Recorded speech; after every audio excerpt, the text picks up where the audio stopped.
We continue today in Romans 9. Now, this is not an easy part of the Bible to exactly make perfect sense out of. And we're just like you. We're not claiming to have all the answers. We're just doing our best. So we had some difficulty in this episode, not only getting a real perfect grasp on the content, but also we had some audio issues. And part of the audio that we were not able to capture was Steve reading the passage for today. The passage for today is Romans 9, starting in verse 17. For the scriptures say that God told Pharaoh, I have appointed you for the very purpose of displaying my power in you and spread my fame throughout the earth. So you see, God chooses to show mercy to some, and he chooses to harden the hearts of others, so they refuse to listen. Well then, you might say, why does God blame people for not responding? Haven't they simply done what he makes them to do? No, don't say that. Who are you, a mere human being, to argue with God?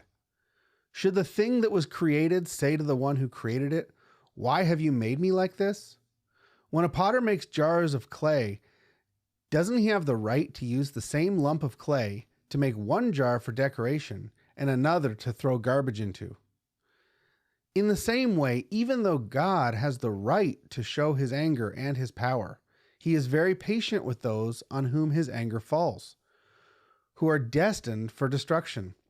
He does this to make the riches of his glory shine even brighter on those to whom he shows mercy, who were prepared in advance for glory. And we are among those whom he selected, both from the Jews and the Gentiles. So I hope you enjoy the show. Steve and I do our best. And at the end, after the show, I do what I always do when I have a question. I call my dad and see if he's got some extra insight.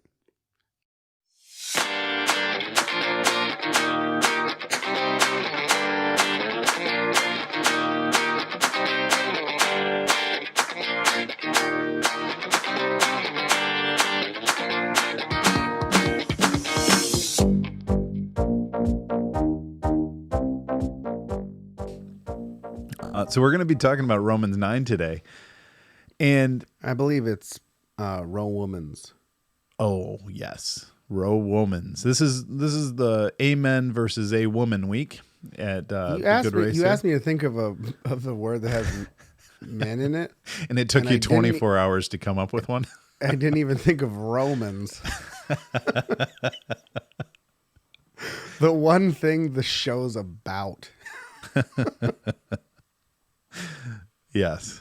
So, do you remember talking about the verses we're going to cover today are actually kind of interesting. They're very controversial, and it's something that we've had some experience with.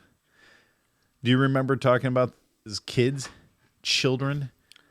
I remember when I was in high school getting into debates. So there was certain hot topic issues like predestination, or, can you lose your salvation? Can you become a Christian and then lose your salvation?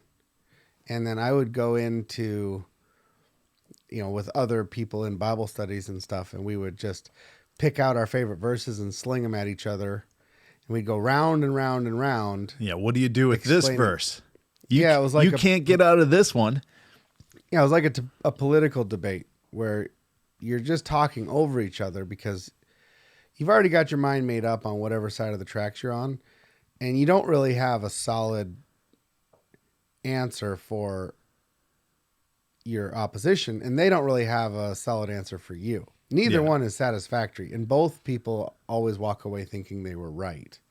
And at that point in your life, you haven't been beat up enough by your life and circumstances to really even deal with the ideas in a meaningful way.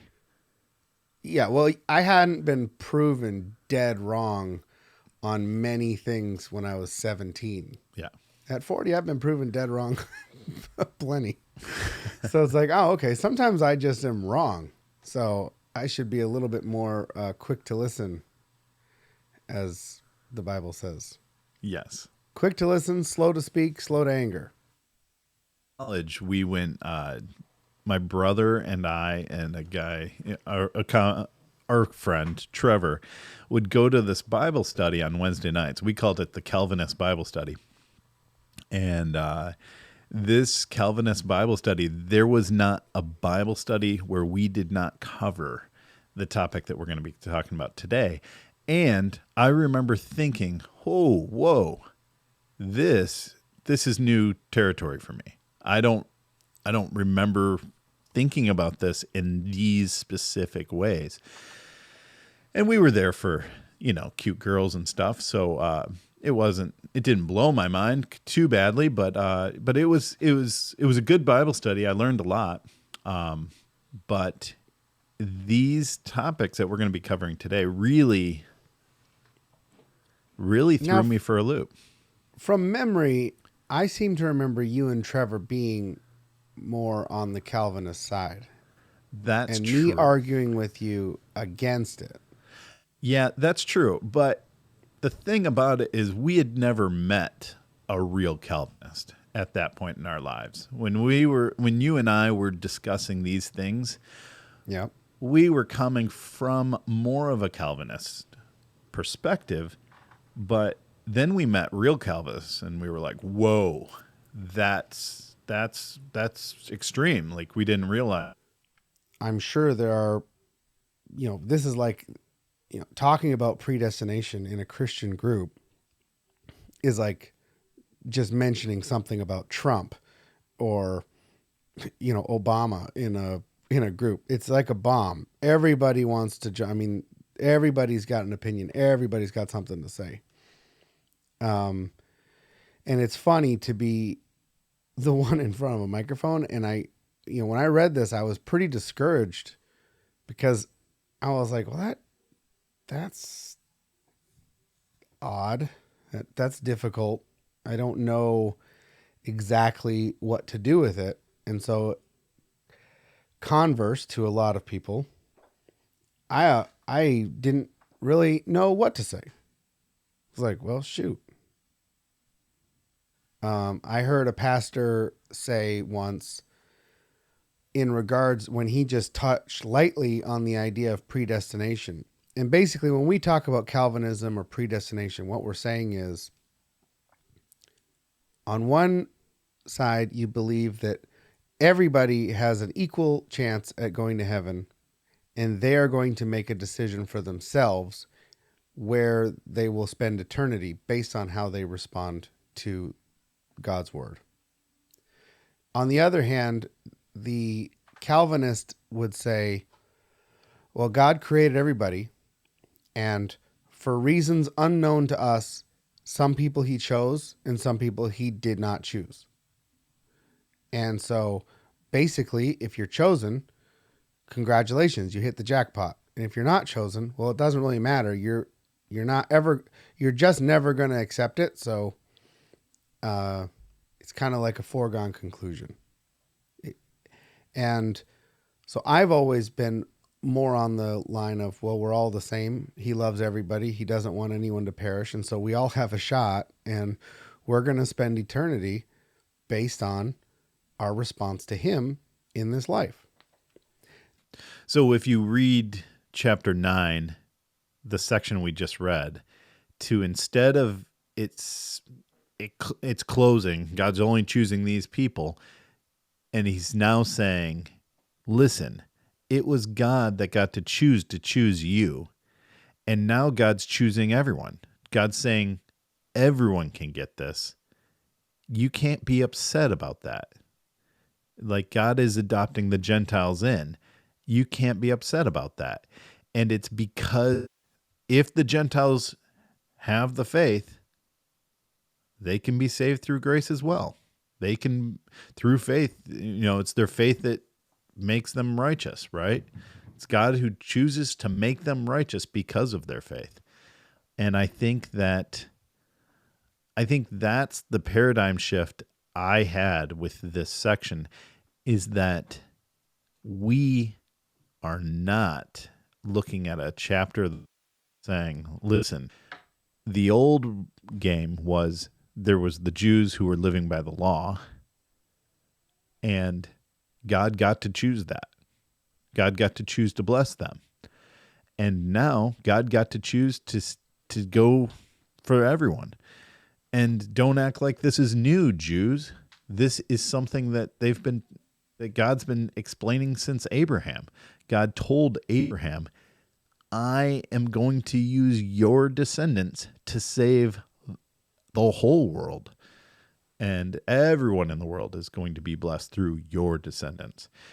And I think at the time, the Jews were like, no, those are Gentile dogs, right? Right. They're not chosen. They're, rotten. And I think Paul was trying to explain that God gets to choose and chosen to open it up to everyone. Yeah, that's really great. I think that's an awesome perspective on it. I wrestled with this when I read it. And the reason why is because it basically starts by talking about Pharaoh and saying God chose to harden his heart. Yeah. And so it says some people God chooses to show mercy on, and then others he chooses to harden the hearts of them. And then he follows it up with what is a very reasonable question to me. And that is, so well, then you might say, why does God blame people for not responding? Haven't they simply done what he makes them do? I'm like, yeah, thank you. That's what it seems to say. Yeah. And then what he follows it up with is, no, don't say that. Who are you, a mere human being, to argue with God? And then he goes into the jars of clay analogy. And you asked me once if I had ever said something to my dad and he misunderstood me. Yeah. And I remember just visiting recently, I was trying to talk about how there are people who make fake videos. And it was a video where somebody was being honored and then they clipped it and edit it over to see Nancy Pelosi stand up and tear the speech that was the State of the Union speech. Oh, okay. And the video was made in such a way to make it look like she tore the speech in a direct response to this soldier who is being honored. Okay. So what I was trying to explain was that there are people who edit videos in a dishonest way. Yeah. So it makes you think those two events were like hours apart. But the way the video makes it looks like they're back to back and directly correlated. So then my dad heard me say that example and he started to talk to me about why the message that video was relaying was actually not that far off. He felt like the video was accurate and like, this is a bad example because, that is why she tore the speech or something like that.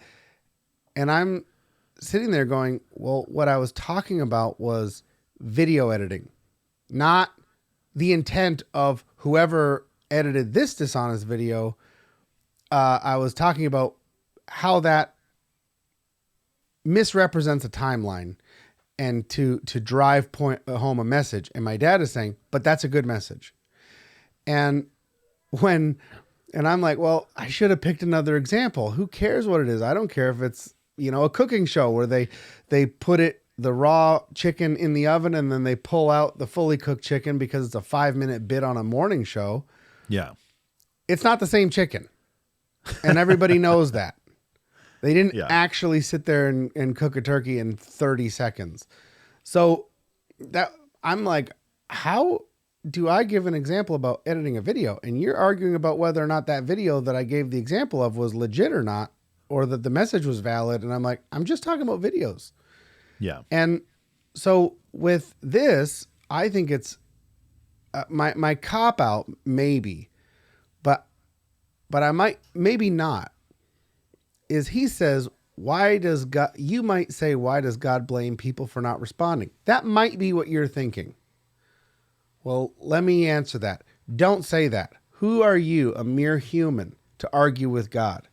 And then he gives the following saying, well, when a potter makes a jar out of clay, doesn't he have the right to use the same lump of clay for good decoration and another one to throw garbage into? It's like, in the same way, God can do whatever he wants. He's God. We don't ever put ourselves morally above God where we're judging God.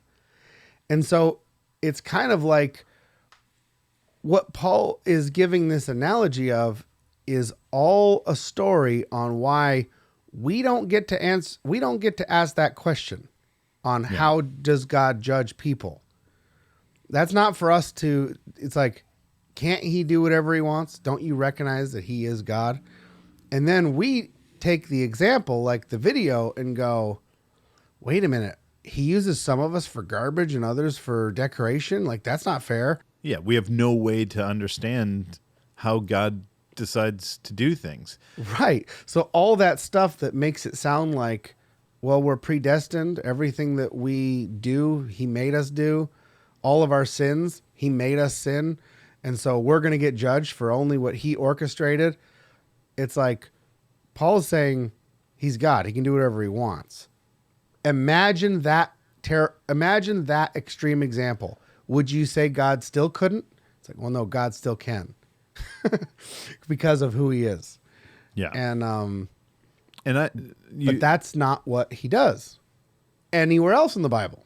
No. It's almost like this is an analogy of saying, don't question God. I reject Calvinism, not because I don't think the individual ideas are exclusively wrong. I just think that the framework that we've created isn't real. And it's not right to say, okay, this is true, this is true, this is true, this is true, this is true, and we have verses for to support it all, and we package it all together. We call this mechanism Calvinism, and that's how it works. And it's like, yeah, but it doesn't. That's not right. Yeah. So I don't care if you want to draw the works at crossing the bridge, then fine.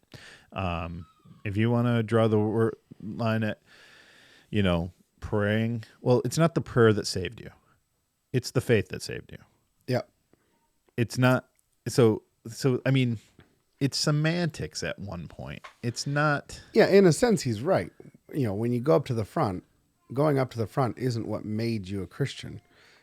But I do think it has to do with your accepting. I mean, it seems like there's a certain element that you participate in. There's a receiving and believing element to it. Yeah. And the receiving and believing element is biblical. So I'm not going to argue that receiving and believing is not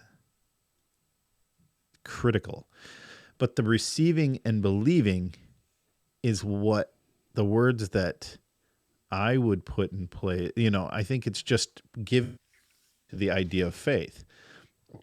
And it's not, to whom receives him and believes in his name. I think that's close to what it's, they're the ones who have salvation. Well, that's how it works. And it's by faith, through grace alone, and not by works. That's also true. So believing and receiving works. Their faith by grace. Like that. Yeah, I do agree with that. When a kid is shown that 2 plus another 2 equals 4, and they see it and they understand it, then do they make a decision to believe it, or is it self-evident and the belief is sort of bestowed on them? It's like, well, once you understand, when the revelation and your eyes are opened that, okay, if I take these two and I add it to these two, then I have four, and I always have four. Doesn't matter what those four things are. It's mathematics, and it makes sense. Well, once you get that, when you're in second grade or first grade or whatever, you go, well, for probably some people kindergarten, and probably for me second grade, but you believe it, and the belief is sort of involuntary because once you have the context, there you go. When I watched the video that you sent and my brain started going down this road, all of a sudden I had this sort of clarity in the concept of what I needed to do in my relationship to God. I had to set myself under him and submit to him and recognize who he is and who I am as his creation. And I need to turn my life over to God if anything is going to be salvaged from it. Because this body and everything I am is only here for a minute, like a vapor, and it'll be gone. And so I can't keep my life. I can only enjoy it in this present until the present runs out. And if I want to have anything that can be saved, I've got to surrender it. But even though I had that sort of understanding, I sat on it I didn't do it that same day or that same night. Yeah. I talked to you about it, and I was literally thinking, I might not be able to do this. Yeah. And then in the morning, I didn't wake up in the morning and go, all right, today's the day. I'm doing it. No, I was like, I don't know if I can do this. I don't know that it's even possible. But I also recognize that I might not be at this crossroads forever. Just because I feel it and it's so present right now, if I let it go another day, I might just change my mind and then not ever see the crossroads so clearly. So I felt like I can't squander the opportunity. So I got on my knees, and my prayer was something to the effect of, as much as I can, like, I don't know what I can. I'm going to try right now, feebly, knowing full well that I might not even be able to do what I intend. But as much as I can, I'm making that decision to surrender. Yeah. And at that point, it wasn't even that long of a prayer. It was probably just a couple minutes. But all of a sudden, I felt the whoosh of God's presence show up right after that. Now, was that a work? I don't know. It seems like a silly work. I mean, I couldn't have done it, and I knew I couldn't have done it even going into it. But I at least had to try. Yes. And it seems to me like if I had not tried, he would not have shown up in the moment. And so my experience is that even though I don't take any credit, I think, holy cow, now on the other side, I'm like, what in the world did I see in my life that had value that I might not want to give up? What was the thing? Name one thing that was worth hanging on to just in this moment that's always fleeting away. Yeah. It's unbelievable that I would even find it difficult to make the decision. But my memory is still I still remember that it was difficult because I didn't want to give up potentially my job, potentially my things, potentially my money, potentially the decisions I was going to make for the next weekend. Like, I didn't want to give that up. I had things I wanted. Yeah. And so I don't know, experientially, it doesn't work for me to say, well, I was just chosen. It's like, well, it seems like I had a crossroads, and thank God. I mean, we might find out that I didn't have a choice, and God was like, yeah, idiot, get on your knees. Nice try going to sleep. Wake up. I'm still here and you're not going anywhere. That's quite possible. It's just not how it feels. Yeah. When you hear that God hardened Pharaoh's heart, but it was to accomplish something greater. And it wasn't God forced Pharaoh to go to hell because of he hardened his heart a handful of times. He forced Yeah, he forced him to go to hell when he closed the Red Sea up on top of all of them. Quite That was possibly. that was the moment. That was the point. Anytime you're talking about something that's, like, can you lose your salvation? It's like you've got to parse out like a hypothetical person who truly gives his life to the Lord and then lives in the Spirit for a period of time and then completely rejects it, turns his back, and commits his life to nothing but living for selfishness and saying that was all bunk. Well, there are people who do that, and the people who say you cannot lose your salvation, what they say about that person is, well, they were never truly saved. They had the evidence looked right, but the evidence doesn't stack up over time, and so they were not really a Christian. That's one way. The other person says, well, no, they might have been a Christian at one point in time, but they definitely weren't at the end. And it kind of is like, well, in this hypothetical person, if you're this hypothetical person, you're not in a good place. Yeah. You don't want to be that guy in either situation. Yeah. Finding out that you never actually were a Christian or finding out that you lost your salvation is kind of the same. So it's a weird thing to argue if you stop reading the Bible and stop trying to pinpoint it and try and prove your point with the text, and then take a step back and say, well, is that what I want to be? No. Is that a good place to be in? No. I mean, why are you so desperately trying to figure it out? And I think for me, a lot of the reason why I was trying to figure it out is because I was that guy. Certainly at times you think, well, I'm a Christian, but then I do this really awful thing. And then you're like, oh no, what if I lost my salvation? Because I'm willfully going where I shouldn't. Yeah. And I think that's why I think that's why there's so much passion, is because it's like everybody can kind of see how this, if you can lose your salvation, it's going to apply to you. And nobody wants to think that they're in and out of this. Like they don't know if they're in or out of the circle. Yeah. Well, this is the political equivalent of Christianity. When we get into these theology battles, and both sides always have good, solid scripture to back it up, and both sides probably aren't 100% sure what to do with the other.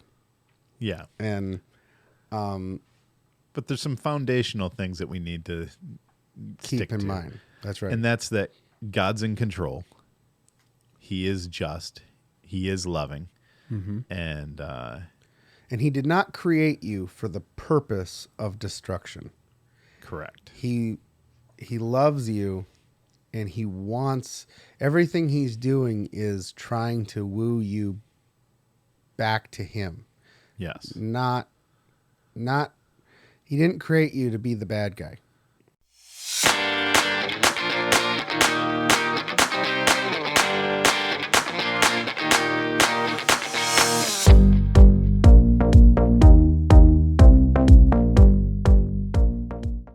It says God hardened Pharaoh's heart. Well, he did. What I believe, he hardened his heart in that moment. It doesn't say that God chose the path of Pharaoh's heart to always reject him and be destined for destruction. It says, can't God choose to show his glory through someone who was destined for destruction? Well, I kind of think we're able to choose our own destined for destruction or not.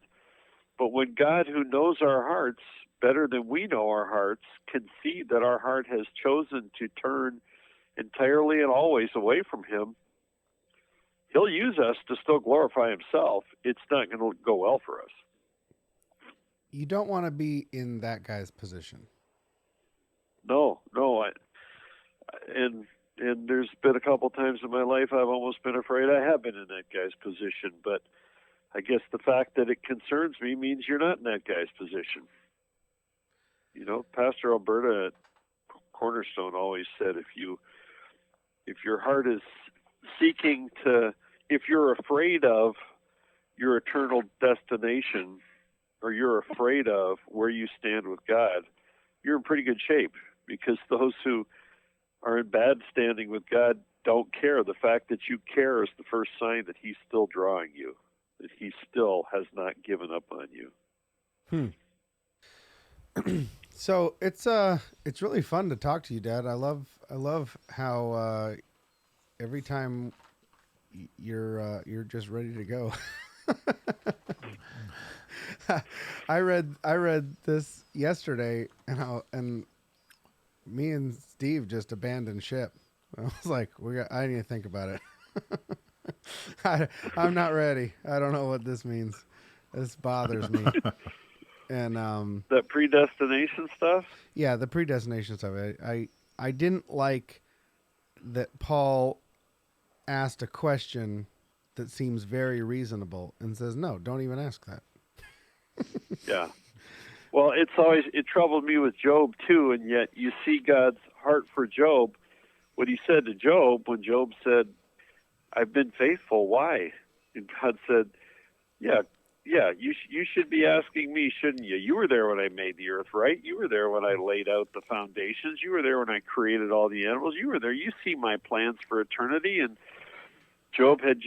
what Job hadn't seen is God had just made a laughing stock of Satan in front of all the beings in heaven because of Job's obedience and Job's heart. And Job says, why? And God doesn't say, hey, guess what, Job? You're really awesome, and I was using you to make a mockery of Satan in front of everyone in heaven. He said, Job, why are you asking me why I do what I do? Yeah. Job said, I'm sorry. And he said, that's better. And then he gave him, double what he had. And better then he children. said to his friends, you guys are bad guys. You're bad friends. And they said, we're sorry. And he said, well, if Job will pray for you, I'll forgive you. He didn't even tell them, you guys need to ask forgiveness. He said, when my servant Job prays for you, you'll be forgiven and restored. That's the excellent. 1-9 Lima runway 14, clear to land. The wind is calm. I think you might have just had a stroke or something, Dad, because you're not making any sense anymore. Yeah, I know, but this airplane about to land, I'm making sense to him. Well, thank you for letting us do this. I should have recorded that. Is that the 1-9 Lima or what we just did? I'm just kidding. I recorded it.